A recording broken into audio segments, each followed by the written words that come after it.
तो पढ़ाई लिखाई को शुरू किया जाए। जैसे हम लोग आपको पहले जो वीडियो भेजे हैं बायो का, उसमें कंकाल तंत्र पढ़ चुके हैं, आप नर्वस सिस्टम पढ़ चुके हैं, यानी आदमी का बॉडी बन गया हड्डी से, नस उसमें आ गया, नस के बाद वो सांस लेना शुरू कर दिया, ये सब हम लोग कर चुके हैं। और खाना खा लिया, खाना पच गया, खाना निकल गया, लेकिन उसके एक्सक्रीटरी सिस्टम में थोड़ा सा कुछ बच गया था। उत्सर्जन तंत्र क्या है?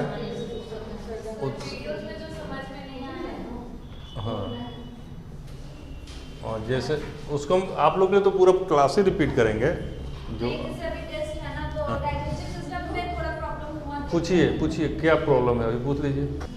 डाइजेस्टिव सिस्टम में समझा देंगे बाद में, कोई दिक्कत नहीं। वैसे उस वीडियो को फिर से देखिएगा ना, समझ में आ जाएगा, कोई ऐसा दिक्कत नहीं है। कई बार कोई चीज़ एक बार में नहीं समझ में आती है, दोबारा देख लीजिएगा, समझ में आ जाएगा। देखिए मुंह में खाना गया तो वहाँ देखिए कि मुंह में कौन कौन सा एंजाइम आया। पर्पस क्या, देखिए कभी भी किसी चीज़ को समझ में कब आएगा, जब आपको उसका पर्पस पता हो। पर्पस क्या है कि यदि हम खाना खाए हैं तो इसका पर्पस क्या है? एनर्जी रिलीज करना शरीर को।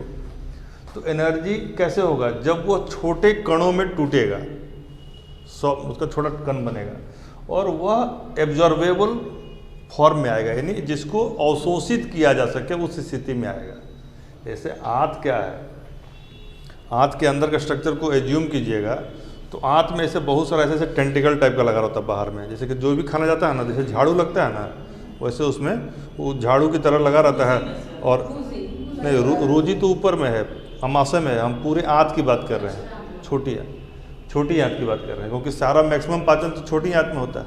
तो वहाँ पे क्या होता है, खाना जो जा रहा है अंदर से, मान लीजिए पाइप है, ये पाइप है, और उसमें ये ऐसे ऐसे लटका रहता है अंदर में, और उसके अंदर से ये खाना बाहर मतलब कि निकल रहा है। ये मुंह से घुसता है और एक्सक्रीटरी सिस्टम के लास्ट पॉइंट से जो निकलता है एनस से, उस बीच में टोटल 32 फीट का दूरी तय करता है। कितना दूरी? मतलब खाना खाते हैं और पच के जो निकल जाता है वो 32 फीट चल के निकलता है। और इस मूवमेंट को कहते हैं पेरिस्टाल्सिस, यानी पेरिस्टाल्सिस मूवमेंट से या 32, क्योंकि आदमी यदि उलट के भी खा लेना तब भी ऊपर खींच लेगा इसी मूवमेंट के चलते। सोया हुआ आदमी भी खाना खाता है तो उसके पेट में चला जाता है। केवल खाते समय ध्यान देना है कि उसका गर्दन जो है 15 डिग्री से ऊपर एंगल पे मुड़ा होना चाहिए। यदि नहीं उठा रहेगा तो श्वास नली में खाना जाने का या पानी जाने का खतरा है, फिर वो एस्पिरेट कर जाएगा, उसके लंग्स में पानी फैल जाएगा और तत्काल मौत हो सकती है, मतलब उसमें टाइम नहीं मिलता है। इसीलिए खाना खाते समय पानी रखना बहुत ज़रूरी है, ताकि खाना यदि दाएं बाएं रास्ता भटक जाए, आपका यहाँ का मसल्स काम करना बंद कर दे, तो उस केस में पानी के फोर्स से उसको सही जगह पर ले जाया जा सके। ठीक है, तो ये जो पेरिस्टाल्सिस मूवमेंट से खाना अंदर आता है, लेकिन पर्पस क्या है कि खाना को टूटना है तो वो या तो ग्लूकोज के फॉर्म में जाएगा या एमिनो एसिड के फॉर्म में जाएगा, यही ना लास्ट पॉइंट होता है। तो ग्लूकोज सबसे अधिक सुपाच्य होता है, शरीर को डायरेक्ट मिलता है। तो ये जो आंत के अंदर जो ये सब लगा रहता है ना ऐसे ऐसे, इसको विलाई कहते हैं, विलाई। तो ये अवशोषित करता है, एब्जॉर्ब करता है और फिर ऊपर ट्रांसफर करता है। जैसे कि जिस अंग को जो चीज़ चाहिए, और बाकी जो बच गया वो काइल है, काइम है, काइम ऊपर में है और काइल नीचे है।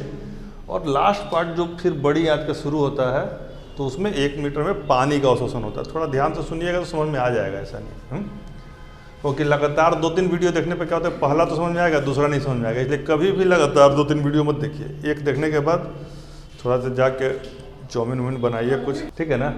वैसे ही एक ये सिस्टम है, ये आपको इसका उत्सर्जन तंत्र, एक्सक्रीटरी सिस्टम।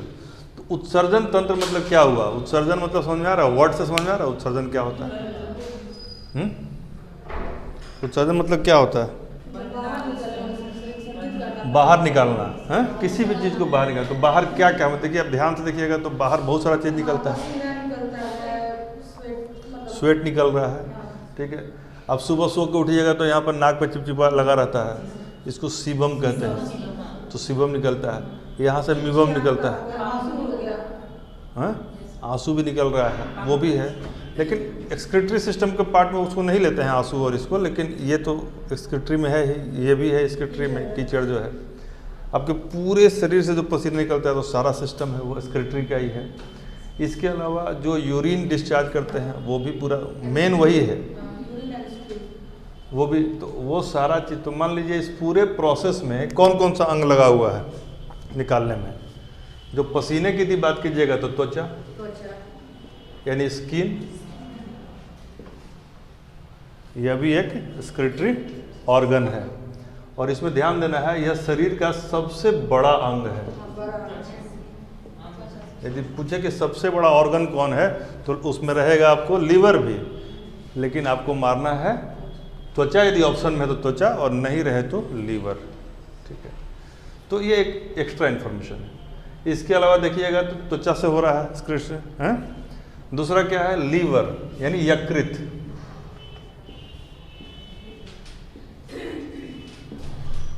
यह भी फिल्ट्रेशन का काम करता है। यानी आप देखिए कि जो फिल्टर कर रहा है किसी चीज़ को, अवशोषण कर रहा है और कुछ रफेज को छोड़ दे रहा है या उसके फॉर्म को बदल दे रहा है, उसको हम लोग कहेंगे एक्सक्रीटरी ऑर्गन। यानी जो उत्सर्जन करता है वो उस अंग को क्या कहते हैं, उत्सर्जी अंग। तो ये क्या हुआ, त्वचा एक उत्सर्जी अंग है। उसी तरह से यकृत भी एक उत्सर्जी अंग है। ठीक है, और क्या हो जाएगा, आंत नहीं हो जाएगा,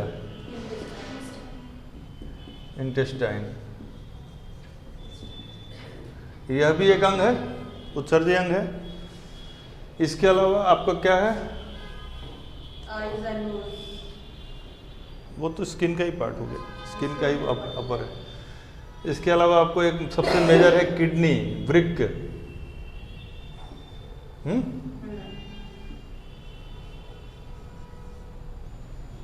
चार उत्सर्जी अंग मैंने लिखे, पांचवा बताइए। 1 2 3 4 5, पांचवा है फेफड़ा यानी लंग्स।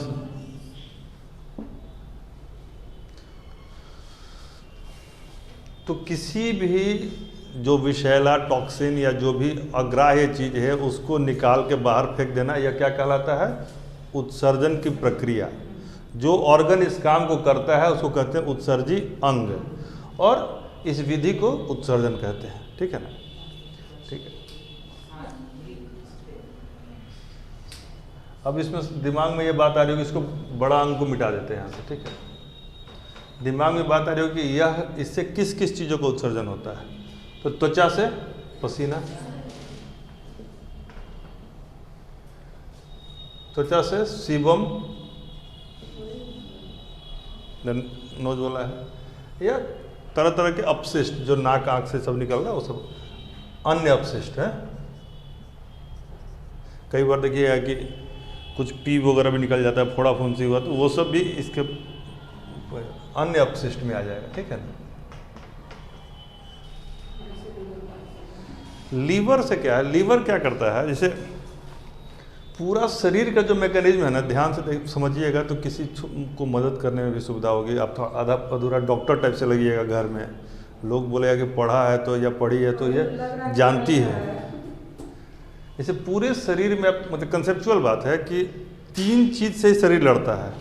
एक है अमोनिया, दूसरा है यूरिया, और तीसरा है यूरिक एसिड। क्या है, अमोनिया, यूरिया और यूरिक एसिड। शरीर को इसी को बाहर निकालना है या संतुलन में रखना है। थोड़ा बहुत जैसे कि आपका यूरिन में अधिक संगठन पड़िएगा तो थोड़ा बहुत यूरिया भी होता है, थोड़ा बहुत यूरिक एसिड भी होता है, थोड़ा बहुत अमोनिया भी होता है, तो उसी को बाहर निकालना है। तो लीवर क्या करता है, लीवर किस चीज़ का करता है, कुछ आइडिया है, पढ़ा है कुछ? लीवर जो है इसको, जो इसका अमोनिया वाला पार्ट है, लीवर में अमोनिया का डिस्चार्ज होता है। ठीक है, तो उसको ये दे देता है किडनी को, और किडनी क्या करता है कि उसको तुरंत कन्वर्ट करके भेज देता है, यूरिक एसिड बना के डिस्चार्ज कर देता है। ठीक है, क्योंकि मतलब अमोनिया को यूरिक एसिड ही बना देता है लीवर भी, और किडनी क्या करता है, उसको डिस्चार्ज करता है, उसके माध्यम से डिस्चार्ज करता है। लेकिन यूरिक एसिड में एक प्रॉपर्टी होता है कि यदि वो 2-3 घंटे तक रह गया ना तो फिर वो यूरिक एसिड से अमोनिया बन जाएगा या यूरिया बन जाएगा। तो यकृत अमोनिया को क्या बना देता है यूरिया में, यूरिक एसिड में, और उसको फिर किडनी की मदद से वो डिस्चार्ज करता है। अदरवाइज वो नहीं तो यूरिया बन, देखिए कि यूरिया के पास अमोनिया का मतलब यूरिया अमोनिया का कंपोजिशन लगभग एक ही जैसा होता है। तो इसके अमोनिया यहाँ पर लिख लीजिए, अमोनिया और यूरिक एसिड, ठीक है ना। इस किसका डिस्चार्ज करता है, अमोनिया यूरिक एसिड, ठीक है। और किसकी मदद से, तो किडनी भी इसमें मदद करता है, ठीक है। आंत क्या करता है, किसी का डिस्चार्ज करता है,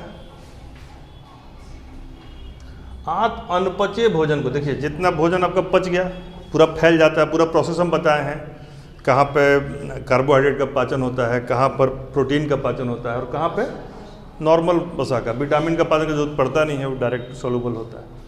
तो ये जो आंत है, जब आपका पूरा खाना पच के एकदम लास्ट में पहुंचा आंत में, तो वहाँ ये क्या करता है कि जो जरूरी चीज़ है वही विलाई की मदद से अवशोषण कर लेता है, और जो गैर जरूरी चीज़ है, अनपचा है, तो यहाँ लिखिए अनपचा भोजन, जो भी अवशिष्ट है उसको निकालने का काम करता है आंत, उसी को पेरिस्टाल्सिस मूवमेंट से बड़ी आंत तक ले जाता है, और वो सिग्मोइड कोलोन से होते हुए एनस से होते हुए बाहर निकलता है।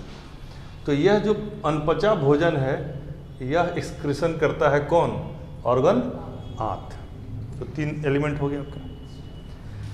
अब आ गया, इसको भी रहने दीजिए, ये बड़ा है, ठीक है। आइए फेफड़े में, फेफड़ा किस चीज़ का उत्सर्जन करता है, कुछ अपने से सोचिएगा ना, तो क्या होगा कि सोचना आएगा।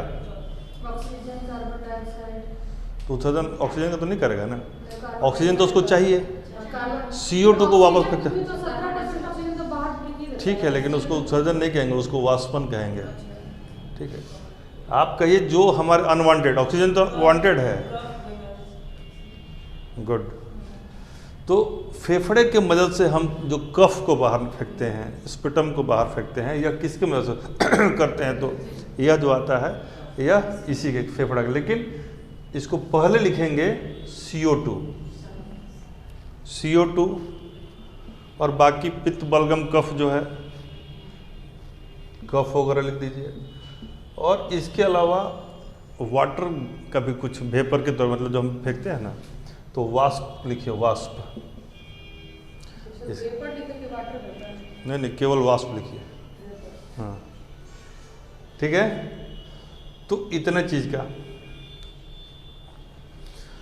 और किडनी जो है, यह किस चीज का फिल्ट्रेशन करता है, रक्त का, रक्त को, देखिए ध्यान रखिए, रक्त का फिल्ट्रेशन करता है किडनी, और रक्त को जो है उसको परिशुद्ध करता है, यदि पूछ दे तो क्या होगा, फेफड़ा। ध्यान रखिए, मतलब कि उसमें ऑक्सीजन को मिलाना, रक्त में हीमोग्लोबिन, हम पढ़ाए थे ना जब, याद होगा कि रक्त में ऑक्सीजन मिलता है, हीमोग्लोबिन वाला फैक्टर उसका बढ़ता है, तो वह काम फेफड़ा जब हम बताए थे तो उसे बताए थे, फेफड़ा बहुत बढ़िया से आप लोगों को बताया हुआ है, ठीक है। उसका पूरा केज वगैरह, किस मेम्ब्रेन से फेफड़ा घिरा रहता है, बहुत सारा मेम्ब्रेन बताया है। ब्रेन में एक मेम्ब्रेन होता है, मेनिंजेस जिसको कहते हैं, जिसे तो मेनिंजेस में वो ढका रहता है। वैसे ही जो फेफड़ा होता है, तो रिब केज के अंदर एक झिल्ली होती है, झिल्ली पे ही पूरा शरीर टिका हुआ है, झिल्ली फटी दुर्घटना घटी, ठीक है। तो ये कहने का मतलब है कि यहाँ पर एक मेनिंजेस है, और यहाँ पर क्या है, प्लूरल मेम्ब्रेन, और यहाँ पर कौन सा मेम्ब्रेन आता है, यहाँ भी फिर मेम्ब्रेन आएगा, जिसको पेरिटोनिस ऐसे कुछ कहते हैं। तो हर जगह मेम्ब्रेन है। तो यहाँ रक्त को जो क्लीन करता है वह कौन करता है, फिल्टर करता है किडनी, और उसमें शुद्ध करता है फेफड़ा। तो फिल्ट्रेशन, तो रक्त का फिल्ट्रेशन, यानी फिल्ट्रेशन को हिंदी में क्या बोलेंगे, छानना, छानने का काम करता है। इसके अलावा यूरिया और यूरिक एसिड और जो भी एक्सक्रीशन है उनको ये बाहर निकालता है, इन सबको भी। तो ये पूरा आपको याद होना चाहिए, पता होना चाहिए।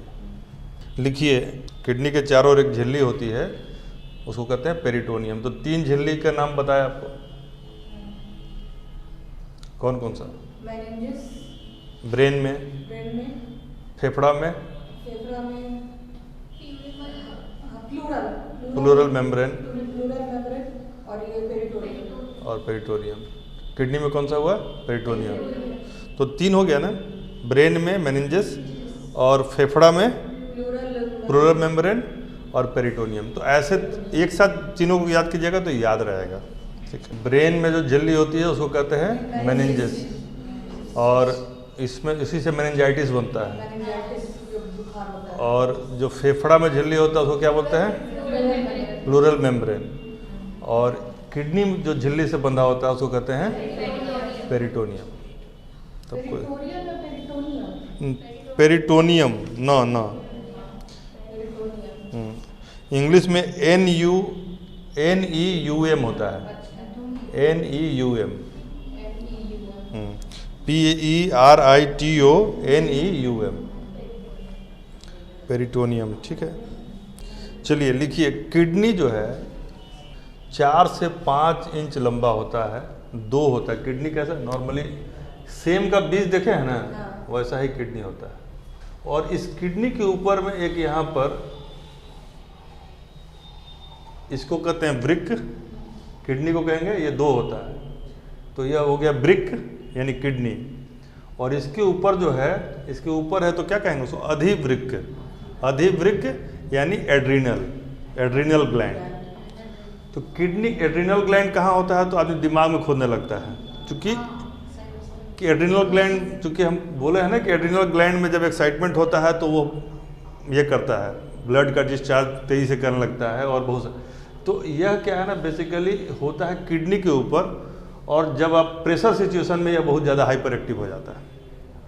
जैसे आप अचानक कुछ देख के डर जाइएगा या बहुत खुश हो जाएगा तो उसी में यह एक्टिव हो जाता है एड्रीनल। तो यह है ब्रिक और इसके ऊपर है अधिवृक्क। यह है किड, ऊपर में है ना, यही है एड्रीनल। तो हाँ, तो कई लोगों को देखिए कि यहाँ पर इन्फेक्शन हो जाता है, इसमें कैंसर भी हो जाता है एड्रीनल। तो यह बेसिक समझिए इसको, किडनी एड्रीनल ग्लैंड, ब्रिक अधिवृक्क। याद हो गया? नहीं, ब्रिक हिंदी में ब्रिक। ठीक है, ब्रिक मतलब किडनी। ठीक है, और यह अधिवृक्क, ये ऊपर वाला। और ये हो गया किडनी, ये हो गया नीचे वाला किडनी, और ऊपर में हो गया एड्रीनल ग्लैंड। ठीक है ना? अभी एग्जैक्टली यहाँ ये यदि कहा जाए तो यहाँ ऐसे रहता है। हम इसको नीचे बना दिए हैं। बेसिकली क्या होता है, किडनी जो है ना, इस साइड में भी होता है और यहाँ भी होता है, दोनों तरफ किडनी होता है। ठीक है, तो ये जो किडनी है थोड़ा सा नीचे रहता है, राइट साइड का किडनी थोड़ा सा नीचे रहता है। लीवर, हाँ, लीवर के लिए, इधर लीवर है ना, तो लीवर के चलते थोड़ा सा जाऊँ, लीवर बड़ा ऑर्गन होता है इसलिए। और हार्ट के पास तो बहुत सारा है, ये तो वहाँ पर एक पार्ट कम हो जाता है हार्ट के चलते। वो फेफड़े में बताए थे, फेफड़ा जो है एक तरफ 2 होता है, एक तरफ 1 होता है, इसलिए ना पार्टीशन के लिए, क्योंकि वहाँ हार्ट को एडजस्ट करता है। बहुत ही खतरनाक चैम्बर भगवान बनाए हुए हैं, और आदमी बनाएगा तो पागल हो जाएगा। अब विश्वास कीजिए कितना शानदार कृति है मनुष्य का, ईश्वर का प्रदान किया हुआ। और ज़रूर कोई ना कोई ईश्वरीय सत्ता होगी, तभी यह है। क्योंकि 8 अरब अभी इंसान हैं धरती पर, और किसी भी 2 आदमी का इतना छोटा अंगूठा, और किसी भी 2 आदमी का इसके अंदर का खांचा एक नहीं है। 140 करोड़ आदमी भारत में हैं, और UID में इसको लिया जाता है। यानी किसी भी 2 आदमी का इसका निशान एक जैसा नहीं होगा, किसी भी 2 आदमी का आँख के पुतलियों का हिसाब किताब एक जैसा नहीं होगा। समझ रहे हैं? यदि किसी को बोलने, मतलब एट रैंडम यदि लड्डू बनाने के लिए कहा जाएगा, देखिएगा कि 2 लड्डू का एग्जैक्टली वेट आ जाएगा बराबर, नहीं आ जाएगा। बहुत सारा लड्डू का वेट बराबर ही आ जाता है। ये संभव ही नहीं है कि आप हर बार एक नया क्रिएशन कर दें। कर पाएंगे? मशीन से भी बनता है ना, 2 जूता ऊपर नीचे हो जाता है। लेकिन यह यूनिक है, यह यूनिक है। तो कुछ ना कुछ तो यूनिक जरूर है,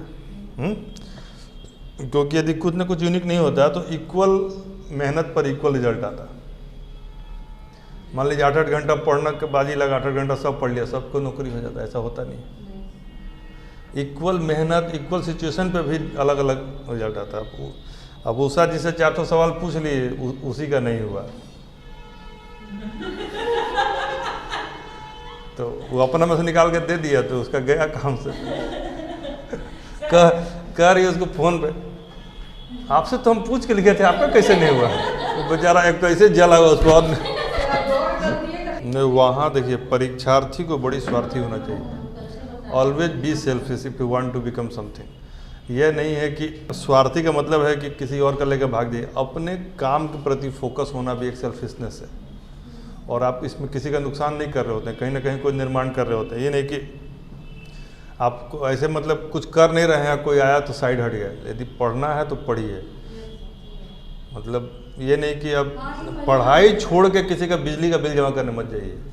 वो बाद में वही कहेगा कि बड़ी बिजली का बिल जमा करता था, नहीं हुआ, ठीक है हुआ, उसी का बिल जमा किए हैं, ज़िंदगी भर उसका गैस सिलेंडर लाए। कभी भी दूसरा के लिए इसे मत कीजिए। ऑनलाइन कर रहे हैं आप, क्योंकि ना ये सिलेंडर याद रहेगा ना ये बिल रहेगा। देखिएगा बहुत लड़का सब जो है ना, आंटी कुछ काम है क्या, अब लगा पंखा उंखा टांगने उसका घर का, तो आंटी तो काम करा के निकल लेंगी, जब तक रिजल्ट आने का समय होगा आंटी अपने दूसरा दुनिया में होगी। तो इसलिए थोड़ा सा सबसे बचना चाहिए। चलिए, जो किडनी है उसका मतलब लंबाई 4-5 इंच लंबा होता है। एक किडनी से भी आदमी का काम चल सकता है, 2 किडनी रहे तो बहुत अच्छा है। और 2 इंच चौड़ा होता है, मतलब इसका ये जो है 4 से 5 इंच, और ये 2 से 2.5 इंच तक होता है ये। और कुछ मोटाई भी होता है, वो 3 इंच 4 इंच के आसपास इसका। जैसे कि इधर भी है ना, मान लीजिए ये तो 3 डायमेंशन हो गया ना चीज़, हम 2 डायमेंशन बता रहे हैं, तीसरा एक मोटाई हुआ। तो यह लंबाई, चौड़ाई और मोटाई, तो समझ सकते हैं कि जब इतना चौड़ा है तो और इतना लंबा है तो थोड़ा सा वो मोटा भी 3 इंच के आसपास, 2 से 2.5 इंच के आसपास वो मोटा भी होता है। ये कभी पूछेगा नहीं। वजन पूछ दिया था एक बार रेलवे के एग्जाम में कि किडनी का वजन कितना होता है।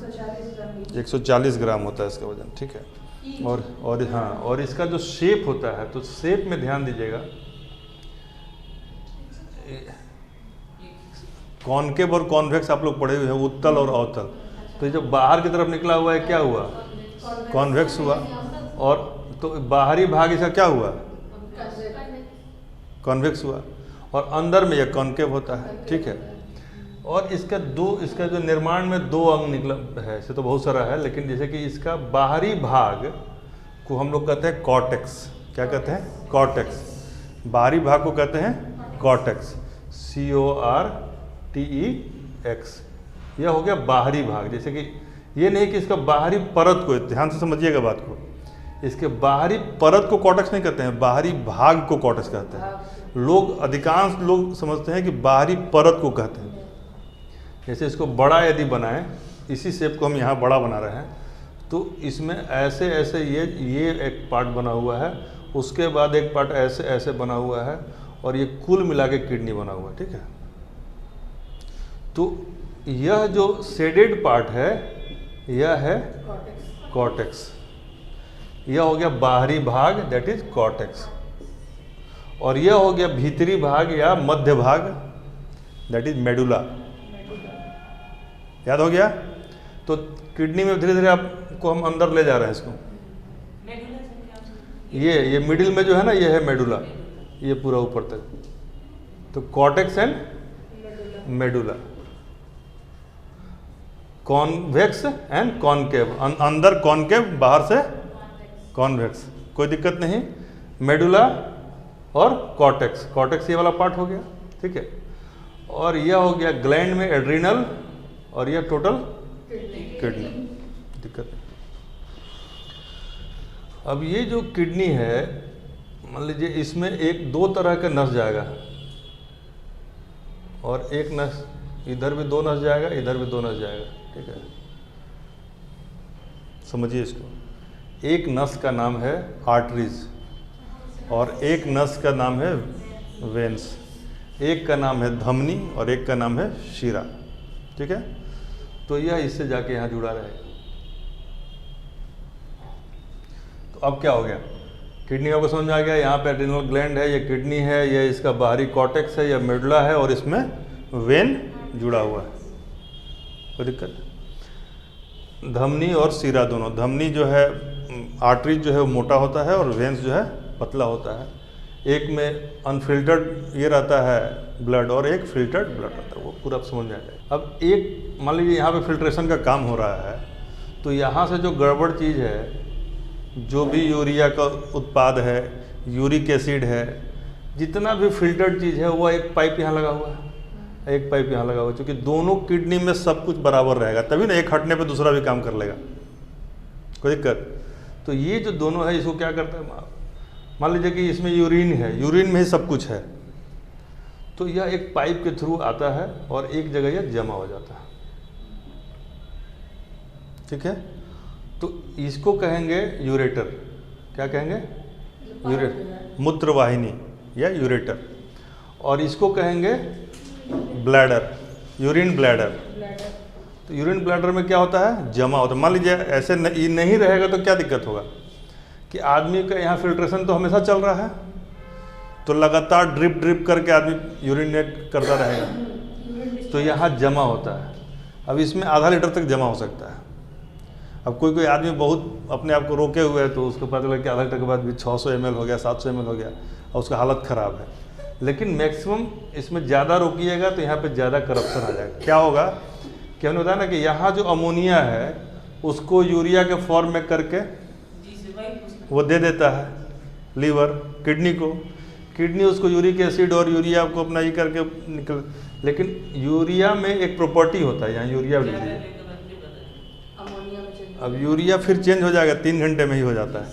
3 घंटे में यूरिया फिर अमोनिया बन जाएगा, तो सारा यहाँ का मेहनत बेकार। किडनी लीवर मिल के काम किया और आप जाके उसको डिस्चार्ज ही नहीं किए, तो खराब कर दिए काम को। इसीलिए देखिएगा जिन जगहों पे लगातार यूरिन डिस्चार्ज लोग करते रहते हैं और गंदगी फैली रहती है, वहाँ पे जाने पे एक अचानक से गंध लगता है। स्टेशन वगैरह पे, हॉस्पिटल में जहाँ पे इस तरह का होता है, तो वहाँ इस तरह का सिचुएशन देखने को मिलता है, तो वो अमोनिया का ही गंध होता है। अचानक खोलिएगा भग से मारा अमोनिया। तो मूत्रवाहिनी यानी यूरेटर, मूत्राशय ब्लैडर, और उसके बाद फिर यूरेथ्रा है जिससे कि फाइनल डिस्चार्ज हो जाता है। ठीक है, यूरेथ्रा लास्ट पॉइंट को बोलते हैं यूरेथ्रा। इसमें कहीं कोई दिक्कत? अब कॉर्टेक्स किसको कहते हैं? मेडुला, मिडिल पार्ट को। ठीक है, जो ये होता है यूरेटर जो होता है वो आगे कहाँ जुड़ता है? यूरिनरी ब्लैडर से। ठीक है ना। अब इसमें अभी तक जितना कुछ बताया है, सबसे महत्वपूर्ण बात अभी तक नहीं बताया। ये किडनी इतना तो काम कर रहा है, लेकिन इतना जो फिल्ट्रेशन हो रहा है ये कौन करता है? What is the basic functional unit of a kidney? That is nephron. ठीक है, अब इसकी संख्या बहुत होती है। कहीं लिखा है 8 लाख, कहीं लिखा है 1,30,000 और कहीं लिखेगा 1,30,00,000। तो काफ़ी अधिक संख्या में होती है। इसका संख्या एग्जैक्टली नहीं घटते बढ़ते नहीं रहता, बहुत काफ़ी संख्या में, मतलब मान के चलिए कि अब करोड़ों संख्या में रहता है, छोटा छोटा रहता है नेफ्रॉन। इसके अंदर ये जो है ना, इसके अंदर में नेफ्रॉन ऐसे बना होता है। यदि उसका स्ट्रक्चर देखिएगा ऐसे रहता है। ठीक है, अब इसका एक किप टाइप का भी स्ट्रक्चर है, छोटा है, और इस तरह के करोड़ों संरचनाएं हैं, लाखों लाख हैं नेफ्रॉन्स। तो पहला बात तो लिखिए कि प्रत्येक किडनी लाखों सूक्ष्म नलिकाओं से मिलकर बनी होती है। नलिका मतलब ट्यूब्यूल्स, इंग्लिश में लिख लीजिए ट्यूब्यूल्स। सूक्ष्म नलिका को क्या बोलते हैं इंग्लिश में? Tubules, TUBULES, tubules. ठीक है, से मिलकर बनी होती हैं, जिन्हें नेफ्रॉन कहते हैं। यानी each kidney is made up of lac of tubules and that is called nephron, which is basic functional unit of a kidney. Nephron is the basic functional unit of a kidney. Nephron किसी भी वृक्क का सबसे आधारभूत कार्यात्मक इकाई होती है। Basic functional unit, आधारभूत कार्यात्मक इकाई। मतलब यदि सवाल आ जाए कि ब्लड के केमिकल कंपोजिशन का वास्तविक नियंत्रणकर्ता कौन है, तो नेफ्रॉन। यदि आंसर में रहे नेफ्रॉन तो क्या हो जाएगा, ब्लड के रासायनिक संगठन का प्रमुख नियंत्रक, खून के रक्त के रासायनिक कंपोजिशन का प्रमुख नियंत्रक कौन है, तो नेफ्रॉन। अब ये जो किडनी होता है ना, किडनी में एक जगह एंट्री होता है, उसमें रेनल हिलियस कहते हैं उसको, रेनल हिलियस। तो उसको ऐसे याद रखिए, रेनल कुछ भी बोले तो समझिए किससे जुड़ा हुआ है, तो किडनी से। किडनी को क्या बोलेंगे, रेनल। किडनी के जो एंट्रेंस होता है उसको रेनल एंट्री बोलते हैं, ठीक है। उसके द्वार को रेनल, एक्चुअली रेनल हेलियस होता है, ठीक है। तो याद रखिएगा। तो इसे देखिएगा कि कहेगा कि कैसे उसका डेथ हुआ। कोई आदमी जब मरता है तो उसके मरने के 2-3 ही तरीके हैं। एक है हार्ट अटैक, हार्ट ब्लड बनाना बंद कर दिया, काम खत्म, मतलब पंप करना बंद किया, आदमी खत्म। दूसरा है ब्रेन स्ट्रोक, ब्रेन काम करना बंद कर दिया तो शरीर का बाकी सब धीरे धीरे छोड़ दिया। इसके बाद भी लोग बचता है क्या सर? हाँ, ब्रेन के बाद भी बचता है, इसलिए कि ब्रेन तो ब्रेन है, लेकिन उसके बाद आपके पास में स्पाइनल कॉर्ड में भी बहुत सारा ब्रेन। हाँ, ब्रेन हेमरेज अलग चीज़ है, वो समझा देंगे बाद में। जैसे ब्रेन में कोई पॉइंट पे ब्लड जो है लीक कर गया, तो जहाँ जहाँ ब्लड दूसरे पार्ट को टच करेगा ना, उसको निष्क्रिय कर देता है, न्यूरॉन्स को। तो इसलिए आदमी के जिस अंग को मान लीजिए यदि इधर में लीक किया ना, तो इधर का अंग लीक खराब हो जाए। नहीं बताते कि नस जो बताते ना कि नस ऐसे जाता है, नस बताते ना। तो यदि राइट साइड में यदि लेफ्ट आपका यहाँ यदि लीक कर गया तो इधर का सारा अंग काम करना बंद कर देगा, और यदि इधर लीक कर गया तो इधर का सारा अंग काम करना बंद कर देगा। और यदि बीच में एक वेंट्रिकल होता है तो उसमें ब्लड चला गया तो दोनों में थोड़ा बहुत दिक्कत आ जाएगा, ठीक है। लेकिन उसके किस लेवल में, हम बताते ना ब्रेन के बहुत सारे लेयर्स हैं, तो जिस लेयर में ऑपरेशन हो सकता है यदि वहाँ है तो ऑपरेट करके उसको फ्लश कर देने से आदमी फिर से ठीक हो जाता है। लेकिन कोई कोई ऐसा पार्ट है जहाँ पर नहीं हो सकता है, तो वो अलग चीज़ है, ठीक है। तो ब्रेन वाला पार्ट अभी छोड़ दीजिए। अभी हम कहाँ पे थे, रेनल। तो किडनी फेल्यूर से यदि किसी की मृत्यु होती है तो उसको हम लोग क्या कहते हैं, रेनल फेल्यूर हो गया। क्या हुआ, रेनल फेल्यूर। यानी कि renal is a word synonym of kidney, ठीक है। किडनी का जो बेसिक फंक्शनल यूनिट है उसको क्या बोलते हैं, नेफ्रॉन, ठीक है। तो अब क्या होगा देखिएगा, किडनी का जो विशेषज्ञ डॉक्टर होता है उसका नाम क्या होता है, नेफ्रोलॉजिस्ट। कि किडनी में प्रॉब्लम आया तो किसी अच्छे नेफ्रोलॉजिस्ट को दिखाइए। तो आप भी वैसे ही बोलिएगा, किसी को भगवान न करे किसी को प्रॉब्लम हो, लेकिन जब प्रॉब्लम होगा तो बोलिएगा वही नेफ्रोलॉजिस्ट को दिखाइए। तो लगे तो बहुत तेज हो गया है, ठीक है ना। तो नेफ्रॉन का हो गया।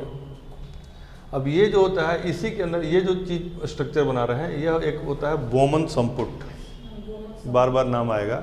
तो उस ये कोशिका गुच्छ, यहाँ पे बहुत सारे ये है, जैसे कि एंट्रेंस पॉइंट है, तो यहाँ पे ब्लड जो है इसको छानता है, जैसे ये किप टाइप का बना हुआ है, ये छानना शुरू करता है। इसके अंदर का पार्ट है ये, यहाँ पे ऐसे होता है और ये लाखों की संख्या में होता है। उसको हम यहाँ बड़ा करके बता रहे हैं, समझा रहा है कि ये इसके अंदर में कई ऐसे ऐसे होते हैं, ठीक है।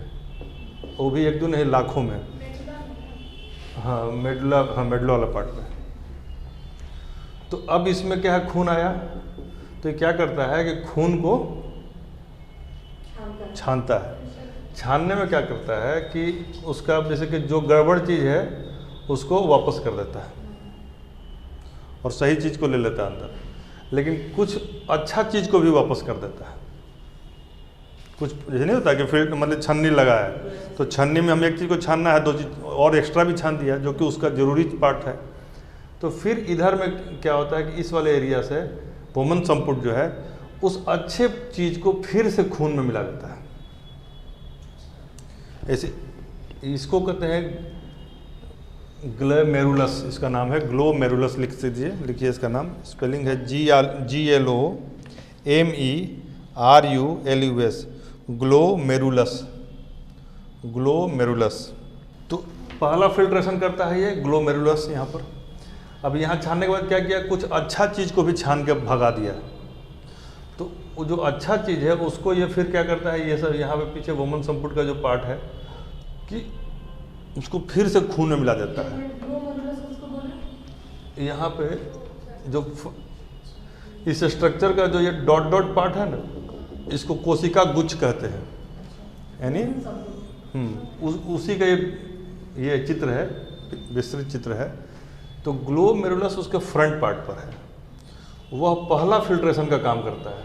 और यह जो फिल्टर कर दिया तो कुछ अच्छा चीज़ भी फिल्टर कर दिया, तो बोमन संपुट क्या करता है कि उसको फिर से मिला देता है खून में।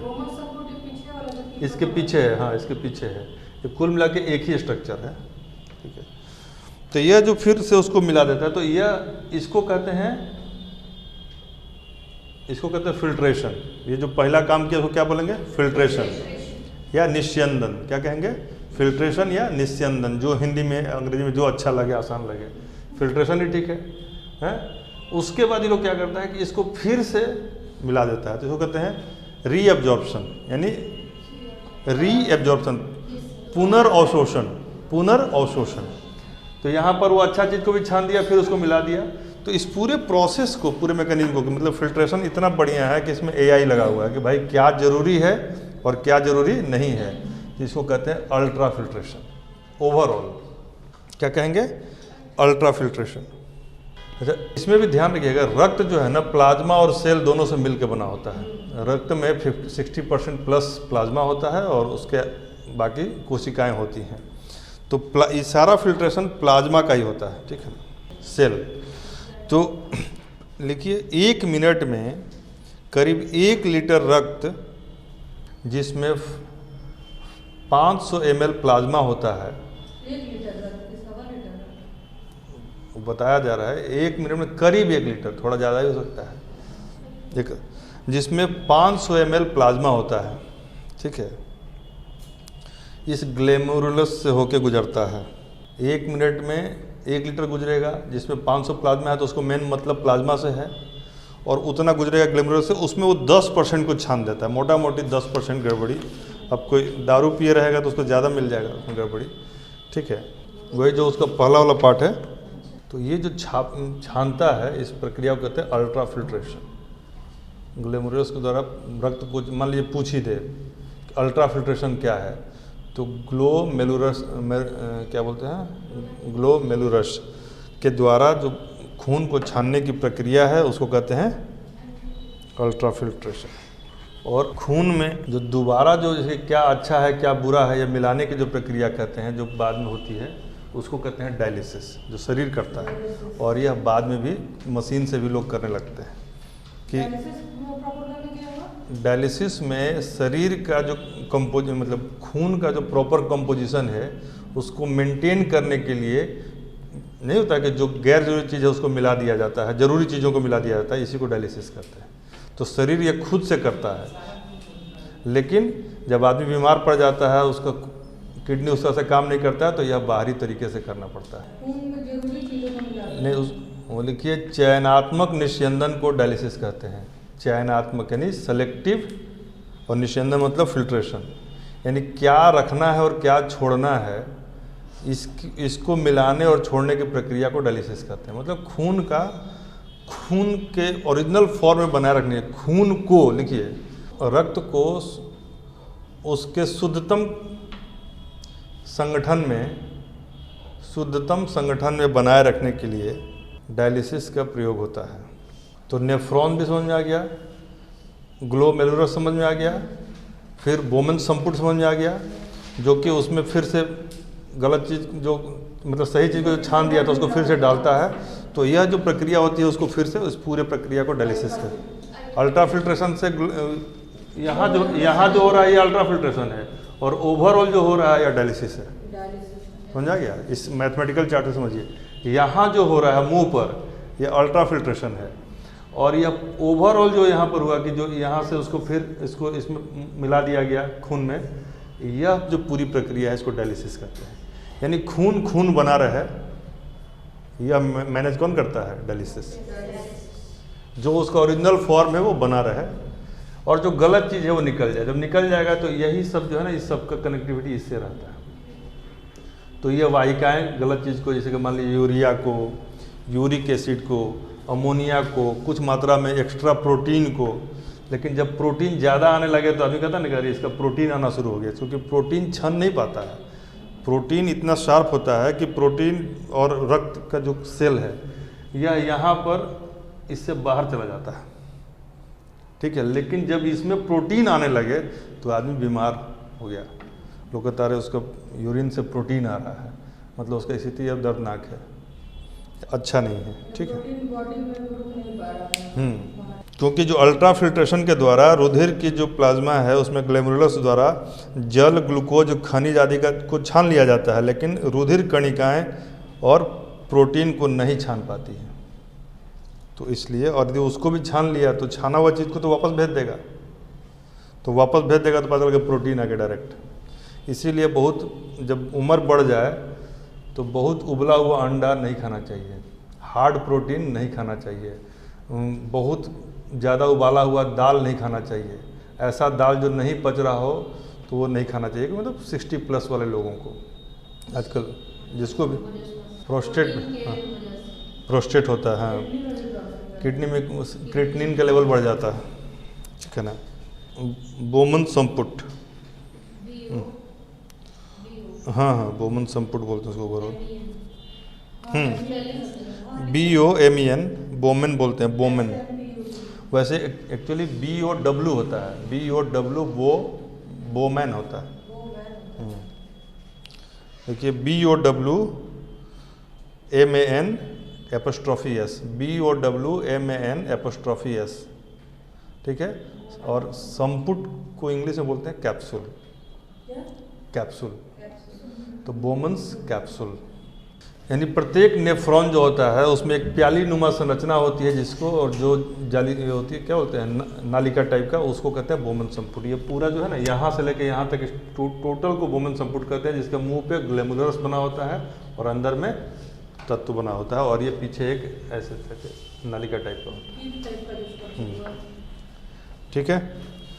तब यहाँ तक हम लोग इसको समझ गए कि अब हमारा क्या हुआ, इसमें किस प्रक्रिया से ब्लड फिल्टर हो रहा है ये भी समझ में आ गया। फिर उसमें से क्या क्या छन के बाहर निकल रहा है, तो उसका कंपोजिशन आप लोग को हम भेज देंगे, देख लीजिएगा। ब्लड में कितना % पानी होता है, तो लगभग 95% तो इसमें वाटर एलिमेंट ही होता है। इसमें 2.7% और 0.3% यह होता है यूरिया होता है, और एक यूरिक एसिड होता है, इसको देख लीजिएगा, ठीक है ना। ये कुल मिला के 3% होता है, यूरिया और यूरिक एसिड दोनों मिलाकर कितना होता है, 3%। और अमोनिया, यही यदि लंबा समय तक रह जाएगा तो फिर से अमोनिया बन जाएगा। यह इसको मेजरली कहाँ से मिलता है, लीवर से, यानी लीवर इधर रहता है ना ऊपर में यहाँ, तो उसी से ये वाला चीज़ मिलता है, यूरिया जो हम यहाँ लिखवाए थे, अमोनिया, यूरिक एसिड, यूरिया। तो यह यूरिया पार्ट दे देता है किडनी को, और किडनी उसको यूरिया को कुछ मात्रा में यूरिक एसिड में कन्वर्ट करके या जस का तस बाहर निकाल देता है, ठीक है। अब पूछेगा कि कोई आदमी यदि जहर खा लिया तो उसका किडनी में उसका लक्षण दिखेगा,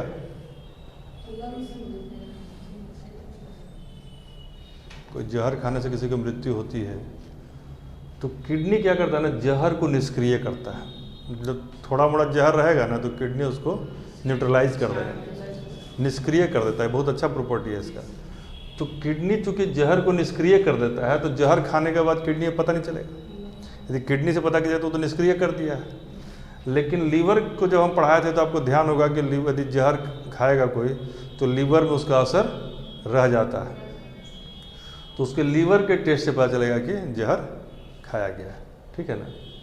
तो कहीं मतलब जहर का पता लगाने में जो सवाल पूछ दे तो लीवर मारना आंसर, किडनी नहीं मारना, ठीक है। और इसमें बहुत ज़्यादा कुछ है नहीं, बहुत ऐसे अंदर जाइएगा तो छोटा मोटा बहुत सारा मैटर रहता है, लेकिन सब सवाल नहीं बनता है, ठीक है। इसमें एक चीज़ पूछता है कि जो यूरिन है, यूरिन से एक सवाल आता है बार बार कि इसका पीएच वैल्यू कितना होता है, इज इट एसिडिक और बेस। ये ध्यान से समझिएगा आप लोग, क्योंकि नए हैं, आप लोग पुराना क्लास सब नहीं किए हैं तो थोड़ा सा दिक्कत होगा। जैसे किसी भी चीज़ का पीएच वैल्यू कितना होगा तो वो एसिडिक होगा, उसे आप बताइए। किसी भी चीज़ का पीएच वैल्यू किस लेवल से ऊपर होगा तो वो बेसिक हो जाएगा, और किस लेवल से नीचे होगा तो एसिडिक हो जाएगा। 7 से ऊपर होगा तो एसिडिक होगा, 7 से ज़्यादा होगा तो बेसिक हो जाएगा। तो ऊपर ज़्यादा तो एक ही चीज़ होता है, नहीं, नीचे सर। ऊपर। 7 से ऊपर मतलब 0 से 7 के बीच में कह रहा है, तो क्या होगा? तो एसिडिक होगा। तो नीचे बोलो ना, 7 से नीचे एसिडिक होगा, और 7 पे न्यूट्रल होता है और 7 के बाद बेसिक हो जाएगा। ठीक है। हाँ हाँ हाँ, जल है, हैं? हाँ, नहीं ठीक है। तो हमेशा आप लोग ध्यान रखिएगा रितिका, मोनिका, कि 7 से ऊपर रहेगा तो बेसिक, 7 से नीचे रहेगा तो एसिडिक, और 7 इज ए न्यूट्रल स्टेट, ठीक है। तो इसका 7 से नीचे रहता है, मतलब शुरुआत कहाँ से होता है? 4.5 से, 4.5 से। लेकिन ये मतलब बहुत अधिक गड़बड़ भोजन पानी है या पानी उन्हें नहीं पी रहा है वो, तो यह ऊपर उठ जाता है और यह बेसिक तक पहुंच जाता है, 8.6 तक। यानी इसका रेंज कितना है, पीएच वैल्यू इसका 4.5 to 8.6। 95% ये रहता है, ठीक है ना। मतलब एक आदमी के यूरिन में जो पीलापन होता है वो किस तत्व के कारण होता है, ये भी सवाल पूछा है। यूरोक्रोम, यूरोक्रोम के चलते यूरिन पीला होता है। और यूरिन में क्या क्या पाया जाता है? तो जल लिखिए, कंपोजिशन लिख लीजिए, जल, यूरिया, प्रोटीन, वसा, शर्करा, कुछ छोटा मोटा कण, कोलाइडी solution, uric acid, sodium, calcium, potassium, magnesium, chlorine, SO4, PO4, ammonia, सीसा, आर्सेनिक, आयोडीन, नाइट्रोजन। पूरा का पूरा केमिस्ट्री का चार्ट है क्योंकि यह एक्सक्रीटरी चीज़ है, शरीर को जितना ज़रूरत है उसका थोड़ा थोड़ा सब बाहर निकल गया। ये इसलिए बताया है कि यदि मान लीजिए दिया इनमें से कोई नहीं, इनमें से एक से अधिक 4 चीज़ दे दे, तो ऐसा नहीं कि सोचे कि नाम मैग्नीशियम कहाँ पाया जाता है, फास्फोरस, इसीलिए तो इसलिए इसको लिखवा दिया, ठीक है ना। छूट गया था, फिर से बोलते हैं, लिखिए जल 95% जल, 2% से थोड़ा सा अधिक यूरिया, फिर प्रोटीन, वसा यानी प्रोटीन, ठीक है। 0.3% तक इसमें यूरिक एसिड रहता है, 0.3 से 0.5 तक। क्रिएटिनिन का जो लेवल यूरिन में होता है वह 0.7 तक अच्छा माना गया है, और उससे ऊपर जब होगा तो माना जाता है किडनी अब खराब हो रहा है। यानी 0.7% तक क्रिएटिनिन होना चाहिए, उससे ज़्यादा होगा तो शरीर का पूरा बैलेंस खराब कर देगा, आदमी को गड़बड़ा जाता है, ठीक है। एक इन्फॉर्मेशन और लिखिए, लहसुन, प्याज और कुछ मसाले जिनमें वाष्पशील घटक होता है, यानी इवेपोरेटिव एलिमेंट होता है, जिसमें से वाष्प निकलता है। मतलब लहसुन खाया तो नहीं, बहुत स्मेल मारता है लहसुन और प्याज खाने पर भी, क्योंकि इसका उत्सर्जन फेफड़ा के द्वारा होता है।